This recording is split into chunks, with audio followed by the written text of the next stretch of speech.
Nah, kunci bahagia ada berapa? Dua, yaitu iman dan amal soleh. Jadi silakan mau bekerja apa saja, mau tinggal di mana saja, yang penting tiap waktu iman kita meningkat dan yang kita lakukan jadi amal soleh, baru bahagia. Itu kuncinya. Ini terus akan diulang-ulang supaya kita tidak salah fokus dalam hidup ini. Jadi bukan sibuk meningkatkan penghasilan, meningkatkan aset, tapi sibuk meningkatkan iman dan amal soleh. Nanti gimana dong tentang rezeki, gaji, penghasilan? Semua itu adalah milik Allah. Allah yang punya rezeki kita tuh ya. Allah yang membagikan, Allah yang menahan, Allah yang mengambil sesuka Allah. Bagi kita sama saja. Diberi, ditahan, diambil, yang penting semua kejadian bisa membuat makin dekat dengan Allah. Bahagia itu karena dekat dengan Allah. Dekat dengan Allah itu tergantung iman dan amal soleh. Jelas hadirin sekalian? Jadi kalau kita kurang bahagia artinya apa?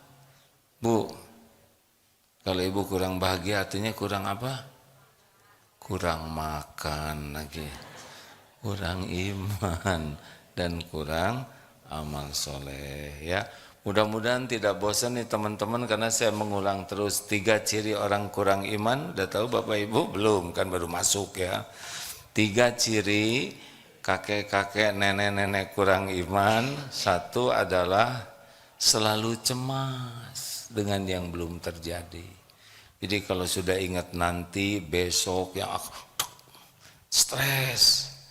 Bukan tidak boleh ingat, bukan tidak boleh cemas, tapi cemas terus atau tidak?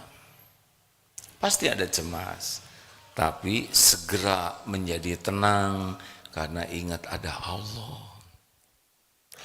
Gimana besok? Ada Allah. Gimana nanti? Ada Allah.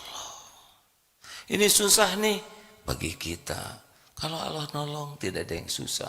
Saya tidak punya apa-apa. Allah Maha Kaya, pemilik langit dan bumi, yang memberi kepada semua makhluk yang ada. Tapi gimana saya nggak ada yang nolong? Allah Maha Dekat. Tapi tidak ada yang peduli ke saya. Allah Maha Peduli kepada hambanya.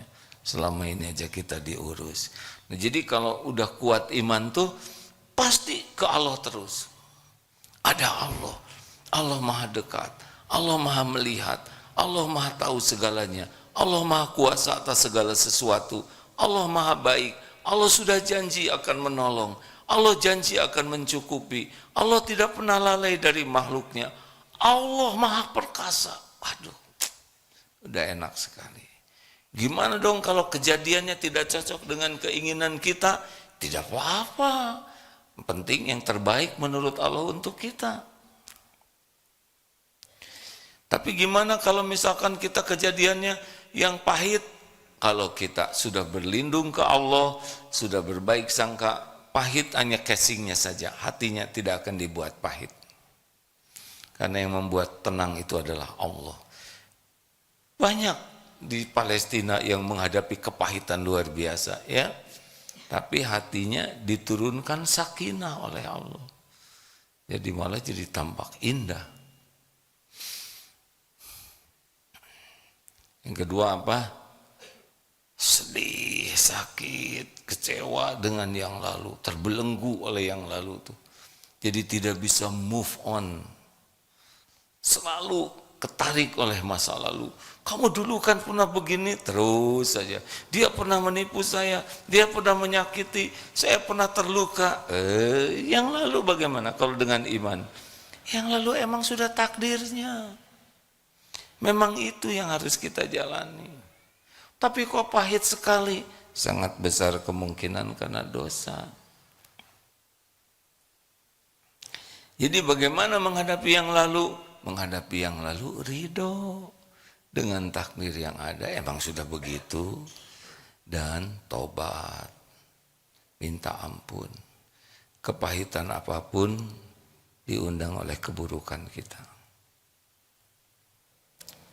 Ke depan kita benar-benar sempurnakan ikhtiar, doa, dan tawakal, berbaik sangka ke Allah, yang lalu kita terima, memang itu garis hidup kita, episodenya harus begitu, dan tobat. Lalu yang sekarang bagaimana? Kalau orang kurang iman yang sekarang CTA, tahu CTA? Capek tiada akhir. Baru ngarang, capek pikiran, capek hati, ribet aja, urusan tuh ribet, jengkel, kecewa, pokoknya mah namanya kalau perempuan mbak ribet ya, kalau suaminya mas ruwet. Pokoknya ciri khas orang kurang iman tuh ribet hidupnya tuh. Semua jadi masalah, semua jadi persoalan, diperbesar, didramatisir, ribet aja gitu. Capek. Halo? Kenapa jadi lihat wajah saya kayak gini? Kenapa nyindir saya terus? Enggak nyindir. Ini mah Bapak aja yang menjiwai ya. Pernah ketemu enggak Bu dengan orang yang ribet aja? Dari bangun tidur tuh ngomel, marah-marah, uring-uringan, nyesel, mencela, ngerasulo. Pokoknya dari bangun sampai tidur tuh nggak ada enaknya hidup ini. Pernah dengar tidak yang begitu? Pernah? Pernah ya? Jelas suaranya? Jelas suara sendiri ya. Ada tuh yang kayak gitu Pak. Bangun tubuh sendiri dikutukin. Nah ini ciri orang kurang iman. Kalau orang yang kuat imannya bagaimana? Ya syukur weh ya kan. Dijadikan amal semuanya. Kalau dijadikan amal, nggak ada ribetnya. Ribet itu nafsu, bukan diniatkan jadi amal soleh. Tidak ikhlas dalam menjalani kehidupan ini. Kenapa jadi mikir semua? Kan? Sebentar lagi juga kita meninggal. Apalagi masa keemasan. Tadinya programnya tuh macam-macam Pak, kan ini untuk orang tua. Apa ya cocoknya judulnya? Apakah masa sakaratul maut? Ih horor katanya, nggak ada yang daftar. Menjelang ajal juga horor, nggak ada yang mau daftar Pak. Tapi sesudah masa keemasan ya pada daftar begini. Bu, Pak, sayang hidup ini kalau tidak dibuat indah, betul tidak? Nah begitulah. Jadi jangan pernah merasa akan bahagia tanpa iman, tidak bisa. Tidak bisa. Dunia berikut isinya rumah bagus, mobil mewah, penampilan indah, harta melimpah. Itu mah bukan sumber kebahagiaan, bahkan itu sumber penderitaan. Kalau nggak pakai iman Pak, beneran. Makin mahal, makin bagus, makin keren, nyiksa. Kesiksa apa? Kesiksa pengennya. Lagi pengen itu kesiksa lah Pak, sampai ke bawah-bawah sholat. Udah gitu kesiksa lagi berusaha mengupayakannya. Inginnya aja udah menyita waktu banyak kita. Ingin dunia tuh kalau nggak hati-hati menguras waktu kita. Bukan tidak boleh punya keinginan ya. Kemudian menyiksa ketika ikhtiarnya. Sekolah diteleponin pergi sana. Pokoknya kalau lagi pengen dunia tuh habis tuh tenaga waktu kita, benar? Sudah gitu ketika dapat mulai kesiksa lagi Pak. Kesiksa pengen pamer. Pengen dilihat orang, diakui orang. Udah gitu tegang lagi. Kenapa? Takut rusak. Takut kegores, takut hilang. takut ada saingan, takut dicurigai KPK, takut bayar pajak, aduh capek. Udah gitu kesenggol, kayak kesenggol kepalanya Pak. Padahal cuman kecodet dikit, mobil kesayangan kayak keiris lehernya. Aduh, bukan tidak boleh punya ya, tapi biasa aja lah, dunia biasa aja, benar? Halo? Sebetulnya saya mau ngebahas tentang ilmu munafik ini, tapi ilmu dasar tentang ketauhidan ini penting sekali, karena kalau tidak ya nggak ada bahagianya aja hidup ini. Apalagi kita makin tua kan makin penyakitan Pak, nggak bisa kayak dulu. Punten, Mim, udah dapat kiriman belum Mim tentang waktu zaman sebentar ya, saya kirim sedikit Mim, tayangkan betapa bedanya gitu ya ketika sedang zaman dulu dan zaman sekarang. Sebentar ya. Izin dulu Ustadz Miftah udah tersambung. Pak Miftah Farid sudah tersambung? Alhamdulillah. Bagi sahabat-sahabat di MQFM, guru kita Pak Kiai Haji Profesor Miftah Farid sudah bersama kita. Silakan disimak. Atur nuhun Pak Miftah, semoga berkah, usia panjang, penuh kebaikan, sehat lahir batin, diberikan nikmat iman, nikmat ibadah, dan nikmat istiqomah. Amin ya rabbal alamin. MQFM silakan ya, simak. Nah, kita teruskan sekarang yang di sini ya. Sebentar, ini kemarin saya dapat tayangan ini dari teman-teman. Sebentar ya, gak usah ngeliatin terus Pak, jadi tegang saya nih. Enggak, ini saya hanya ingin menunjukkan betapa gitu, saya pas lihat ini juga, oh ya Allah, masanya seperti ini sudah selesai. Ini yang naik-naik pohon, udah dapat belum Mim? Belum ya? Nah,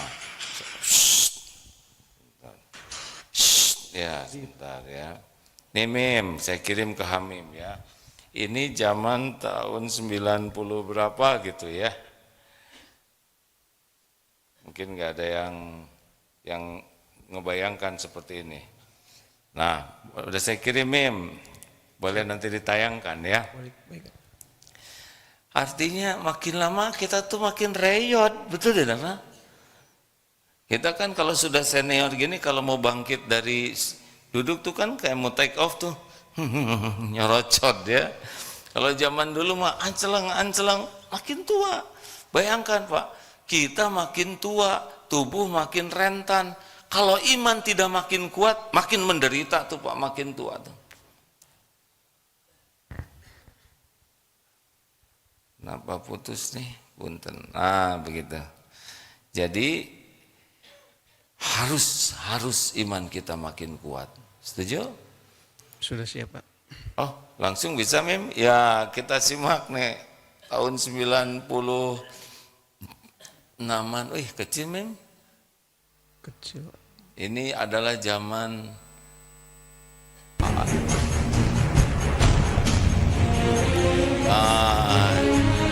saya tuh zaman dulu. Aduh, menilincah gitu. Waduh. Oh, kok udahan Mim? Ya udahlah, nggak apa-apa. Jadi ini zaman para santri, aduh, zaman bawa-bawa balok kayu tuh lihat. Ini lagi latihan kebersamaan, seperti ini pada lincah gitu. Sekarang pas saya lihat-lihat gak berau saya naik pohon kayak gitu. Waduh, ya udah segitu aja, malu. Saya ngebayangin sekarang saya naik pohon, ih amit-amit nyorocot. Gak kebayang harus loncat-loncat kayak gitu, udah selesai waktunya Pak, kita loncat-loncatan. Jangan nyoba-nyoba ya kayak ya, di sini naik pohon, nanti dimarahin cucu. Oh iya, nah artinya apa? Artinya kalau kita enggak serius sekali untuk meningkatkan iman, coba udah tubuh makin segala kerasa, betul tidak Pak? Ibu udah tahu belum Bu? Kalau santri lewat udah tahu nih program apa? Nih tutup mata, nanti disuruh lewat. Udah ketahuan nih. Saya bisa tuh tutup mata.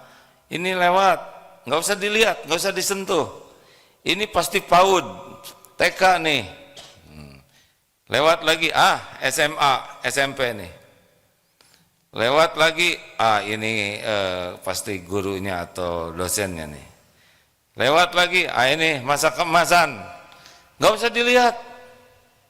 Lewat, minyak telon, kayu putih, PAUD, beres. Ini Gatsby, ini SMP nih, tisu. Nggak kuat pakai beli minyak wangi. Yang agak gede, ini udah mulai gajian nih, parfumnya udah beda. Ini, masa kemasan, ini yang Remason, PPO. Maaf Pak, kita sekelompok ya. Dulu saya suka heran, lihat kenapa nenek kalau mau tidur tuh dibalur ininya teh. Lah sekarang saya enak betul. Kalau mau tidur teh, aduh gosok-gosok anget ya. Adik-adik belum ya. Begitulah artinya apa? Kalau mau bahagia sebelum meninggal, kita harus serius meningkatkan iman. Apa kunci meningkatkan iman? Yang pertama apa? Ilmu. Gak bisa iman meningkat tanpa belajar agama, tidak bisa. Tidak bisa. Kalau iman, amal soleh itu pintunya satu, ilmu. Dengan catatan nyari ilmunya ikhlas. Dan kalau sudah dapat ilmu, berusaha diamalkan dengan ikhlas juga. Gagalnya nyari ilmu agama adalah nyari ilmunya niatnya bukan ingin dekat dengan Allah. Niat ingin dianggap pintar, ingin dianggap ilmunya luas, ingin disebut punya gelar, titik-titik, macam-macam, ingin disebut ustadz, kiai.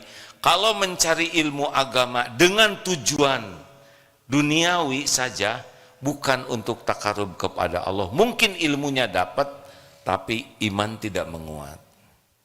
Apa cirinya orang yang imannya menguat? Imannya menguat itu cirinya lebih tenang.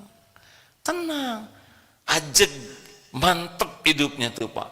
Mau apa dipuji, dicaci, sehat, sakit, lapang, sempit, mudah, susah, diangkat, diturunkan, ajeg saja.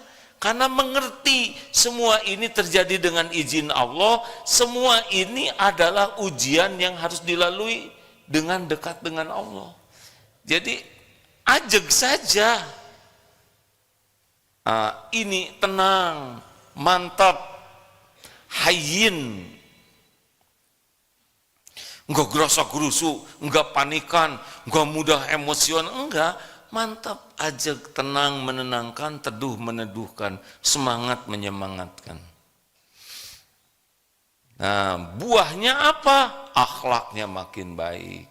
Jadi kalau belajar niatnya benar, caranya benar, dan diamalkan, nanti iman menguat, kemudian hasilnya pribadinya makin indah. Gitu, rumus. Jadi kalau negeri ingin jadi baik, ya tidak bisa tidak. Harus orang-orang yang memimpin, mengelola, dan mengatur orang-orang yang beriman. Karena akhlak baik itu buah dari keimanan. Dan iman itu buah dari ilmu agama yang dipahami dengan niat benar dan caranya benar. Jadi kalau tidak peduli kepada agama, tidak belajar dengan niat benar dan tidak berusaha mengamalkannya, susah. Ya, rumusnya begitu. Jelas kayak apa? Banyak ngomong. Iya, emang lagi ceramah kayak. Lanjut. Nah, yang kedua apa? Supaya iman kita menguat. Yang tadi belajar ya. Cara menguatkan iman adalah amalkan ilmunya. Jadi bukan untuk tahu, bukan untuk hafal. Dapat ilmu. Ini pagi ini dapat ilmu misalkan, mungkin gak semua bisa diamalkan, pegang. Oh, saya tiap hari harus belajar. Nah, dapat. Pokoknya amalkan. Itu nambah tuh. Jadi kalau kita mengamalkan gini-gini, Allah kan melihat kita. Ini takdir kita dapat ilmu itu dengan izin Allah. Ini sebagai amanah. Kalau diamalkan, Allah tahu tidak? Jawab. Kalau kita tidak mengamalkan, Allah tahu tidak? Mana yang lebih Allah sukai? Ketika kita diberi ilmu, kita mengamalkan, atau kita tidak mengamalkan? Mengamalkan. Allah melihat kita, ini takdir dapat ilmu, lalu kita amalkan. Mungkin tidak semuanya, mungkin ada seperempatnya, mungkin sepersepuluhnya, tapi kita berusaha mengamalkan. Allah nanti nambah lagi ilmunya ke kita. Kalau ikhlas mengamalkannya, tapi kalau amalnya ria, Allah tahu tidak? Dia beramal nih, dia tahajud, tapi untuk dipamerkan. Dia ngaji, tapi Allah tahu dia pengen dipuji orang. Dia saum, tapi Allah tahu saumnya ini untuk dianggap soleh. Enggak nyampe ke Allah. Allah tahu ini bohong. Dia pakai amalan untukku, tapi niatnya untuk pujian makhlukku. Misalkan seperti itu. Maka urusan mendekat dengan Allah tuh lebih mudah dibanding mendekat kepada orang. Kenapa? Karena Allahnya udah maha dekat. Dan Allah senang kita dekat dengan Allah tuh. Beda ya, kita ingin dekat dengan orang. Dia belum tentu suka kita ngedeketin dia. Bisa jadi curiga ke kita. Kita banyak nelponin dia, dia jengkel, benar? Coba, Bapak diteleponin jam 2:30. Terus diteleponin jengkel tidak? Tiap hari 5 kali ngetokin rumah kita, jengkel tidak? Minta-minta terus. Pak minta makan, minta duit, enak kita kepada dia. Ke Allah Subhanahu wa Ta'ala justru makin sering minta, makin disukai. Sepertiga malam, itu malah saat mustajab. Makin sering doa, makin diberkahi. Gitu Pak, udahlah, nggak usah ribet. Pengen dekat dengan orang, pengen disayang orang, pengen dicintai orang, pengen dihormati orang, mau apa? Gak penting. Kalau dengan orang tuh bukan mau, tapi kita yang memberi.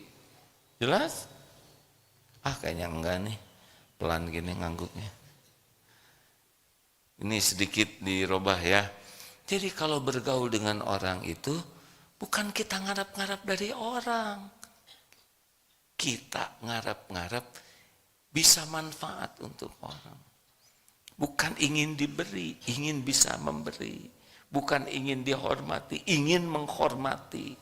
Kalau kita berharap dari makhluk, udah menderita kita ini. Jelas? Udah nggak jelas, gimana maunya ini teh? Harusnya kalau jelas-jelas, kalau nggak itu dia belum jelas katanya. Nah terusin ya, jadi amalkanlah dengan ikhlas. Apalagi yang bisa mempercepat kita nambah iman. Pokoknya mengamalkan ikhlas.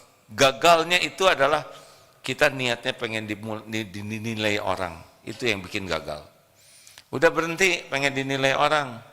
Ini santri, makanya kalau santri nggak ribet dengan penilaian orang mah, santri sudah waktunya potong rambut, gundul ya kan?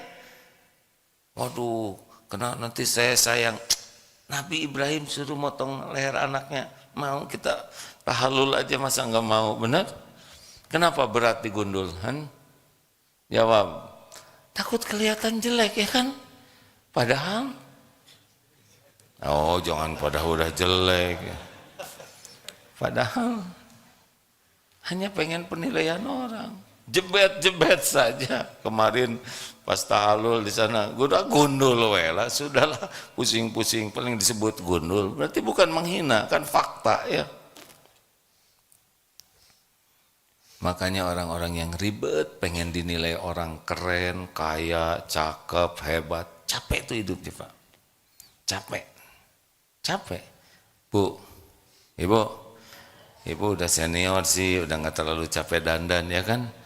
Nggak usah pakai bulu mata palsu loh, masa kemasan nanti namanya kelelahan otot mata yang Iya kan, kalau pakai bulu mata palsu kayak bawa barbel, Pak. Tongel, tongel, jadi berotot di sini. Lanjut. Lebih enak kan Bu kayak gini Bu? Pakai syal, aman. Bapak juga pakai syal gini nggak bisa main-main Pak. Lebih terjaga. Makin pengen dinilai orang, makin ribet hidup ini. Capek, pengen dinilai Allah saja. Bahagia. 3, harus sering baca Quran dengan artinya. Kalau tidak dengan artinya susah. Allah memperkenalkan dirinya paling efektif itu lewat Al-Qur'annya. Allah menurunkan Quran itu untuk memperkenalkan Allah, memperkenalkan kekuasaannya, memperkenalkan aturannya.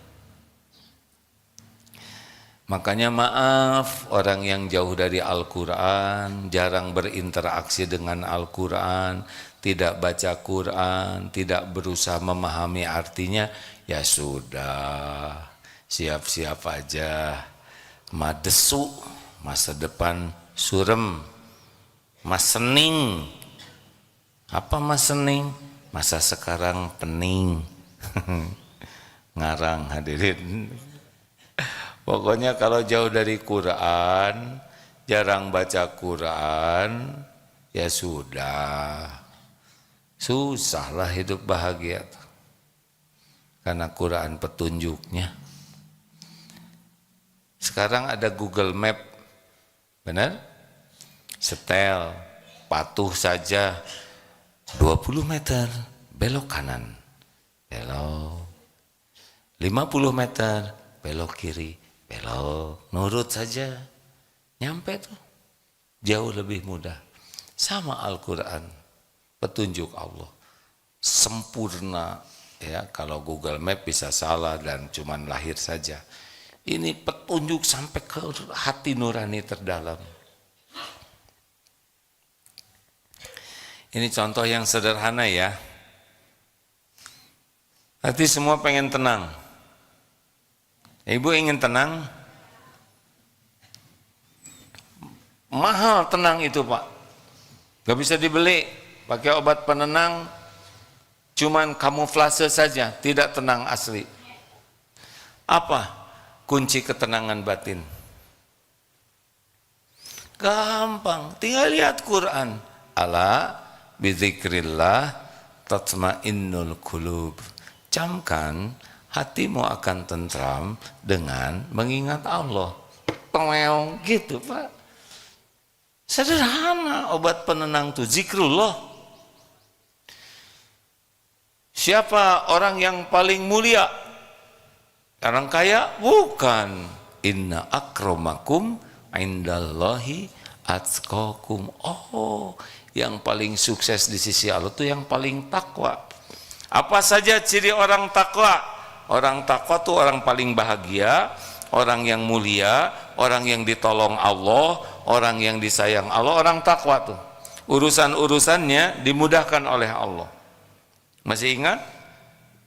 Di antara ciri orang takwa ini yang sering disampaikan Ali Imran 134, alladzina yunfikuna fis sarra'i wad dharra. Ternyata kalau mau bahagia itu gampang, senang berinfak dalam lapang dan sempit. Nah, mau bahagia, banyak nolong orang, banyak sedekah, banyak berbuat sedekah, lapang sempit, bahagia kalau ikhlas.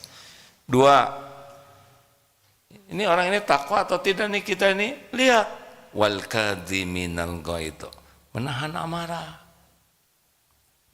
Bahagia itu menahan amarah. Pertolongan Allah itu kalau suka menahan amarah.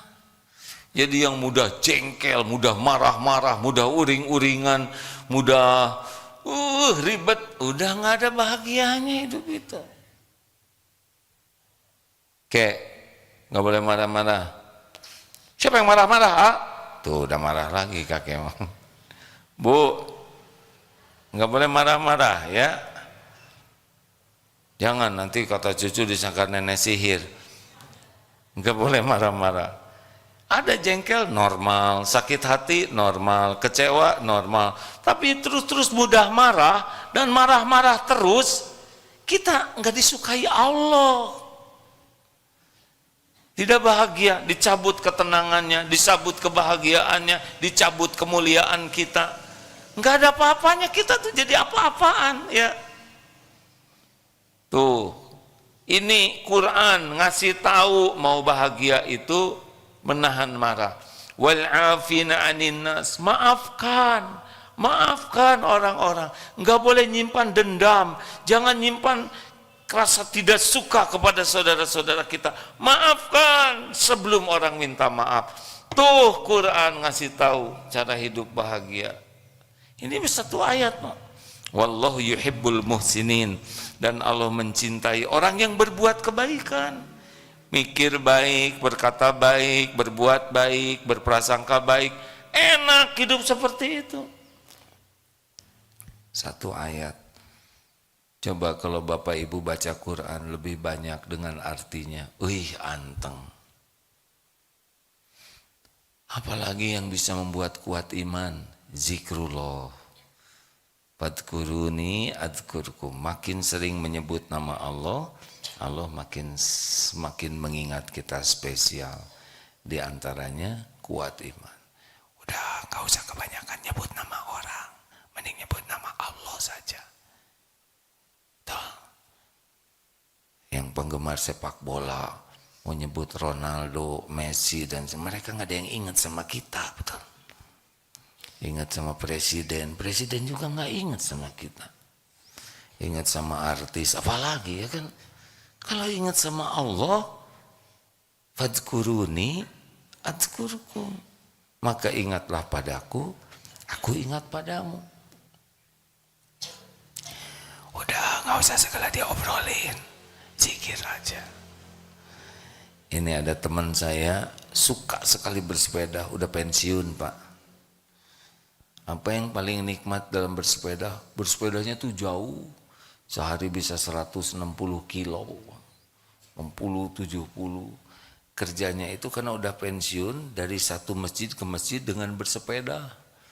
Di Papua, di Kalimantan, di jauh-jauh. Apa katanya? Saya tanya, kenapa nikmat?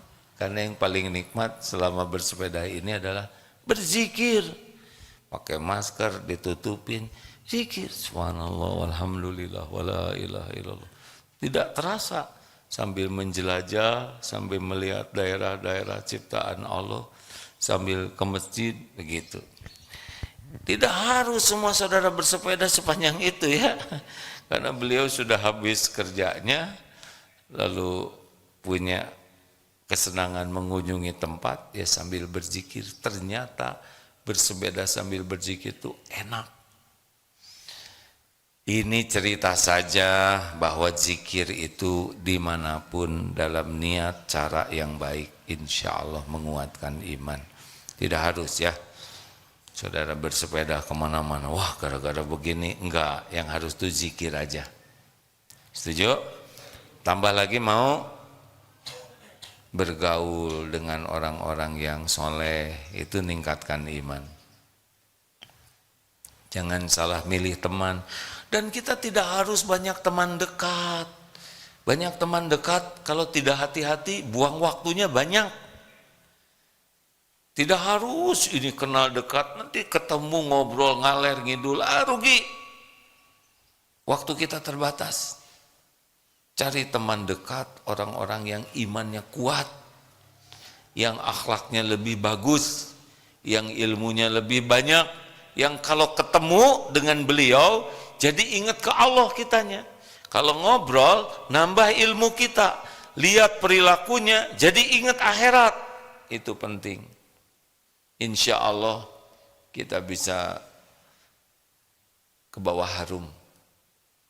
Gitu ya. Segitu dulu sebentar. Siap-siap tanya jawab Mim. Bentar ya. Bentar.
1 menit ya. Ada tanya jawab? Bapak mau nanya? Ayo. Cek. Bismillah. Izin A dari media sosial ada yang bertanya. Maaf A, izin bertanya. Kalau sudah minta maaf tapi orangnya nggak mau maafin, gimana A? Ya nggak apa-apa, itu kan bukan kapling kita. Kapling kita itu adalah diri kita. Kita tidak bisa memaksa orang lain memaafkan kita. Tapi gimana kalau dia tidak minta maaf? Evaluasi diri, jangan-jangan kita minta maafnya belum ikhlas. Hanya acting saja, belum tobat kepada Allah. Ya tidak ada ruginya evaluasi. Oh ya, saya belum minta ampun. Oh saya belum minta maaf dengan tulus. Kalau dia tidak memaafkan gimana? Doakan kebaikan. Masa dong? Udah doa kebaikan aja supaya jadi pemaaf, supaya diampuni dosanya, gitu. Nggak ada ruginya mendoakan kebaikan bagi orang lain. Gitu, Pim.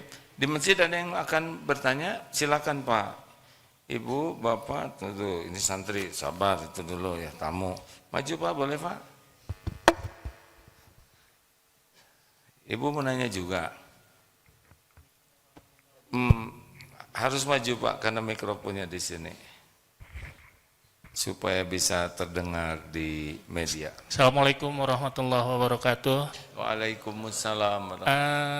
Mungkin tadi Ustadz kan bilang kita harus percaya dengan takdir Allah gitu ya. Semua sudah ketentuan Allah. Iya. Ya, ini lihat fenomena sekarang dengan pinjol dan judol ini seperti apa tanggapan A? Karena kalau saya lihat orang tidak percaya dengan takdir gitu, mencari jalan pintas. Ya itulah Iya. ciri-ciri kalau kita kurang ilmu agama, kemudian iman kita jadi kurang, dalam kesulitan lebih ambil jalan pintas yang tidak halal seperti itu. Yang dapat saya pahami, orang memilih berjudi pasti karena imannya kurang. Kalau imannya kuat, walaupun dalam situasi tersulit sekalipun, tetap berbaik sangka. Allah tahu keadaan saya. Tidak mungkin Allah lalai dari hambanya. Dia akan terus berdoa, dia akan terus ikhtiar, dan akan terus berbaik sangka. Ini saya nggak mungkin, ini keperluan saya. Nggak mungkin Allah tidak tahu. Allah Maha tahu segala-galanya. Allah tahu keadaan. Buat makan, buat bayar kontrakan, Allah tahu. Dia ibadahnya bagus, dia ikhtiar. Tidak mungkin disia-siakan Allah. Pasti ada jalannya. Nah itu menunjukkan imannya belum mantap. Kalau bagi saya dengan adanya pinjol ini, berarti dakwah ini harus lebih sungguh-sungguh lagi. Mengingatkan ketauhidan. Gitu Pak. Kalau kita lihat kan contoh juga ada dari pihak pemerintah sendiri, contoh untuk kayak mahasiswa yang kekurangan itu bisa diizinkan dari pinjol, itu seperti apa tanggapannya? Oh, saya belum tahu tentang itu Pak. Dari Menko PMK itu seperti itu, menganjurkan bisa pinjam dari pinjol. Berarti Bapak tanya ke Menko PMK yang kalau saya bukan Menko, saya Agim Pak. PMK-nya sama ya. Tanya sana. Kalau saya mau tidak mengajurkan cari yang tidak halal, kecuali pinjol yang syariah, ya syariah yang tidak pakai riba dan tidak bisa dikembalikan. Itu keren ya. Mana ada yang begitu. Beasiswa kemarin waktu haji ke jamaah haji Pak, kan di STAI Darut Tauhid ini biayanya murah, hanya 36 juta sampai tamat, murah lah ya. Mau nyebut mahal juga segitu, mending sebut murah ya kan. Jadi ketiti berapa? Ketiti teh sekitar 5 jutaan setahun lah ya kan, 3.800.000 per semester per tahun Ya. Lalu para jamaah mengumpulkan hampir 1, sekian miliar untuk beasiswa. Karena ini amal jariah penting nih. Nah, ini juga akan dibudayakan nanti bagaimana kita bersyukur kepada Allah dengan membiayai pendidikan supaya nggak kepinjol tapi malah bisa dengan beasiswa gitu. Itu solusinya, Pak. Terus mau ngomong apa saya ya kan? Satu, saya meningkatkan dakwah tauhidnya. Yang kedua, kita cari solusi ya setidaknya bisa menjadi beasiswa. Makasih, Pak. Bu.